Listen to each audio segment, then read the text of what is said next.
এইটা কি ছিল? বিয়ে হচ্ছে একটা মানুষের জীবনের সবচেয়ে বড় অধ্যায়।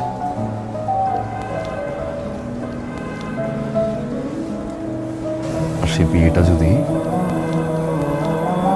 পছন্দের বা ভালোবাসা মানুষের সাথে হয়, এর চেয়ে বড় অধ্যায় আর থাকে না।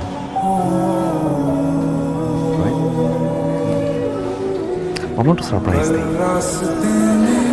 এত বড় চ্যাপ্টার লাইফের সারপ্রাইজ দিয়ে জানাই।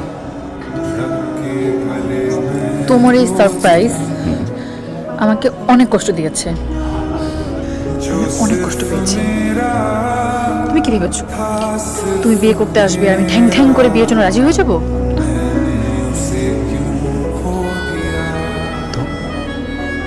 তো তো আমি এই মুহূর্তে ভিতরে গিয়ে মা বাবাকে বলবো আমি এই ছেলেকে বিয়ে করব না, কারণ এই ছেলেকে আমি ভালোবাসি না।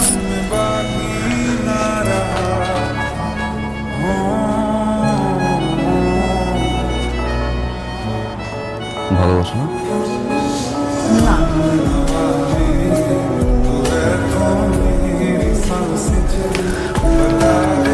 ভালোবাসো না?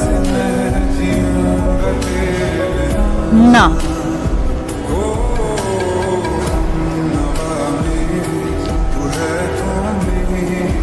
ভালোবাসো?